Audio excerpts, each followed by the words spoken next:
Assalamualaikum warahmatullahi wabarakatuh. Selamat siang dan salam sejahtera bagi kita semua. Yang terhormat Ibu Ria Rahmanida SPD MPD selaku dosen pengampu mata kuliah Statistika Ekonomi dan Bisnis, serta rekan-rekan mahasiswa yang menonton video pada kali ini. Perkenalkan, saya Sivalnika Syepo dengan NIM 17096249090. Pada kesempatan kali ini, saya akan mempresentasikan materi yang berjudul Uji Homogenitas. Semoga pemaparan yang saya berikan nanti bisa menambah wawasan dan memicu diskusi yang bermanfaat bagi kita semua. Jika ada hal-hal yang kurang tepat dalam penyampaian saya mohon arahan dan bimbingan dari Ibu Ria serta teman-teman sekalian. Baik, tanpa berlama-lama, izinkan saya untuk memulai presentasinya. Pengertian uji homogenitas. Apa sih uji homogenitas? Uji homogenitas adalah pengujian mengenai sama tidaknya variansi-variansi dua buah distribusi atau lebih yang berasal dari populasi yang homogen ataupun tidak, yaitu dengan membandingkan dua atau lebih dari varian. Uji homogenitas dilakukan untuk mengetahui apakah data variabel X dan variabel Y bersifat homogen ataupun tidak, serta menunjukkan bahwa perbedaan yang terjadi dalam uji statis parametrik benar-benar disebabkan oleh perbedaan antar kelompok, bukan karena perbedaan dalam kelompok itu sendiri. Oke teman-teman, di sini ada 5 langkah-langkahnya, yaitu yang pertama kita bagi set data pada variabel yang akan diuji ke dalam beberapa kelompok. Yang kedua, kita akan menghitung varian masing-masing kelompok yang akan dibentuk. Yang ketiga, kita juga akan menyusun kelompok-kelompok tersebut ke dalam tabel, serta kita menghitung varian gabungan dan nilai satuan B. Dan yang keempat, kita bisa menghitung nilai C kuadrat hitung, serta nilai C kuadrat tabel. Dan yang terakhir adalah membandingkan nilai yang sudah kita dapatkan, nilai C kuadrat hitung dan tabel, serta membuat kesimpulannya. Oke teman-teman, di sini sudah ada contoh soal. Diketahui data hasil belajar statistika 40 mahasiswa sebagai berikut. Teman-teman bisa dilihat di sini sudah ada datanya yang akan kita peroleh, yaitu yang pertama 66, 76, 79, 86, sampai dengan 103 di terakhir. Ujilah dengan A 0,05, apakah hasil belajar statistika 40 mahasiswa tersebut berasal dari populasi homogen ataupun tidak. Nah, di sini kita akan membagi kelompoknya, teman-teman. Di sini ada 5 kelompok ya nanti, dan satu kelompok itu ada 8 sampel. Oke, bagilah set data pada variabel yang akan diuji ke dalam beberapa kelompok. Nah, di sini sudah saya kelompokkan, ada kelompok 1, kelompok 2, sampai dengan kelompok 5. Nah, di sini sudah ada yang tadi 66, 76, 79, sampai dengan 103. Oke, setelah itu kita menghitung varian masing-masing kelompok yang dibentuk. Karena tadi sudah dibentuk kelompok ya, sampai kelompok 5. Sekarang kita hitung nih. Kita hitung. Yang pertama itu kelompok 1. Kelompok 1 itu ada X1 dan X1 kuadrat. Nah, di sini ada angka yang pertama itu 66 ya. Dan di sini 4.356. Nah, 4.356 ini dapat dari mana? Dapat dari 66 dikali 66 atau 66 kuadrat.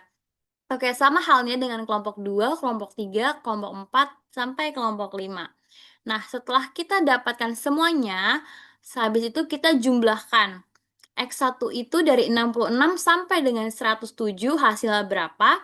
Di hasil 847 sampai dengan X5 kuadrat yang mendapatkan hasil 106.316. Oke, setelah itu kita masukkan rumusnya nih teman-teman, karena tadi kita sudah dapatkan jumlah-jumlahnya, kita masukkan rumusnya, yaitu dengan rumus S kuadrat sama dengan N sigma X kuadrat dikurang dalam kurung sigma X tutup kurung kuadrat, sama dengan N buka kurung N dikurang 1 tutup kurung.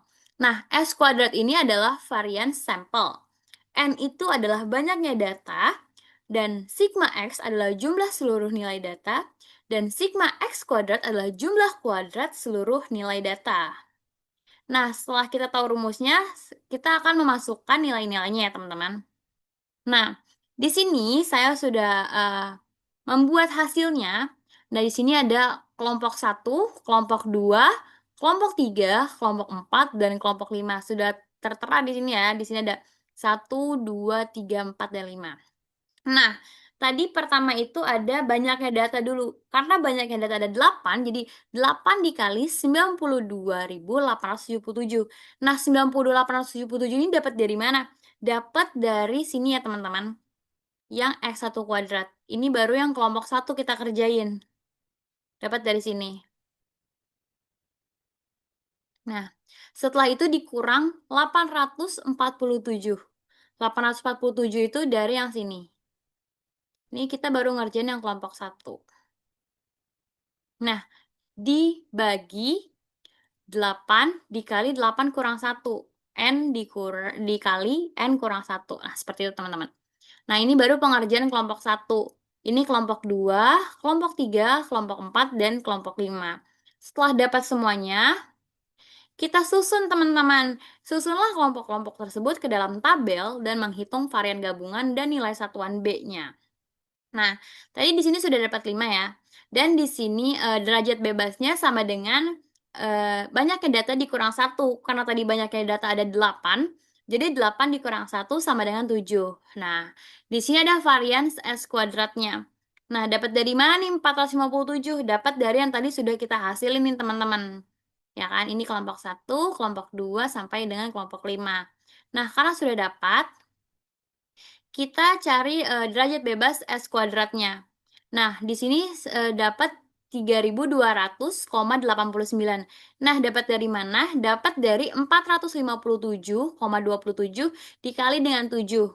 Nah, semuanya kita kalikan ya teman-teman, sesuai dengan ininya, hasilnya. 308,41 kali 7, 369,07 kali 7. Nah, setelah itu kita mencari log-nya teman-teman.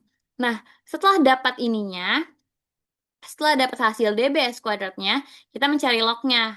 Nah, di sini mendapatkan hasil 2,66, 2,49, 2,57, sampai dengan seterusnya.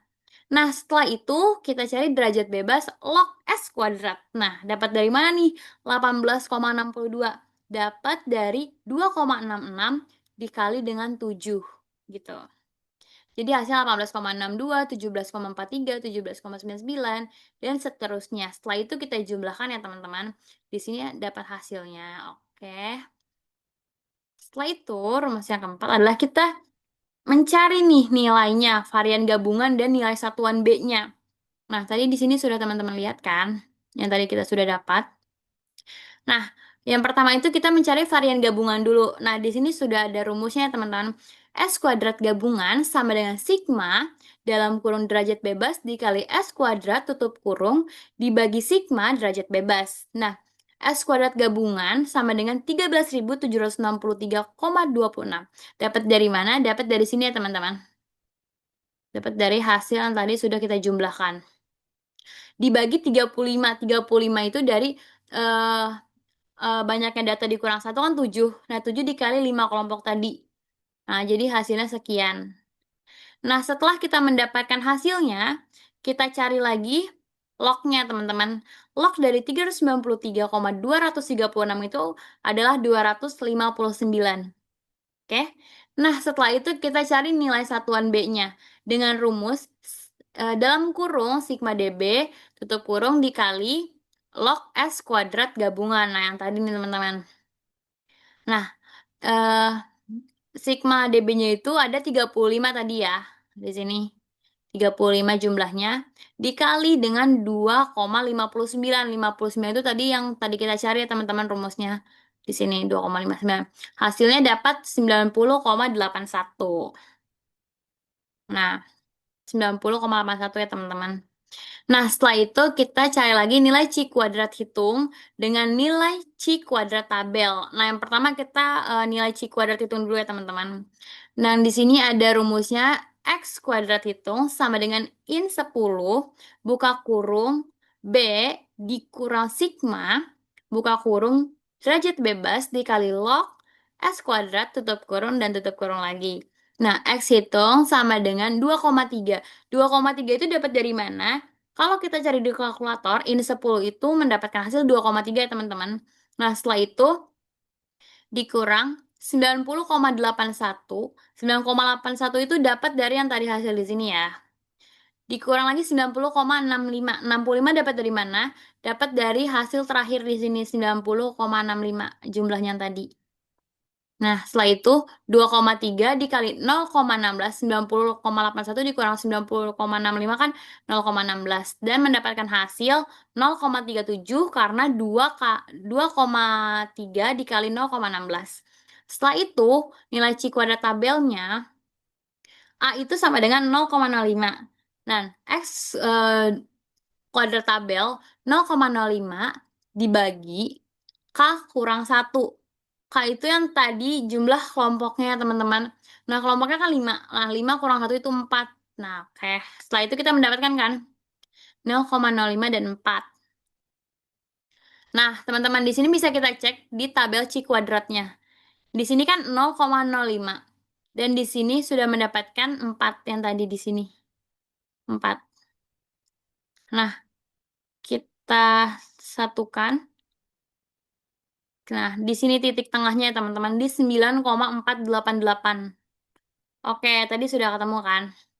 Nah, jika nilai X kuadrat hitung lebih besar dari nilai X kuadrat tabel, maka sampel berasal dari populasi yang tidak homogen.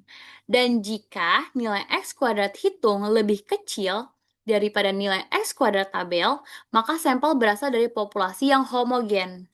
Nah, dikarenakan tadi nilai X kuadrat hitungnya 0,37 dengan nilai X kuadrat tabelnya 9,4, artinya lebih kecil kan teman-teman nilai X hitungnya. Nah, di sini bisa kita lihat nilai X kuadrat hitung lebih kecil daripada nilai X kuadrat tabel, maka sampel berasal dari populasi yang homogen. Jadi, kesimpulannya, sampel berasal dari populasi yang homogen. Oke teman-teman, di situ selesai sudah penjelasan dari saya, Siva Alnika Syepo. Kurang lebihnya mohon maaf. Wassalamualaikum warahmatullahi wabarakatuh.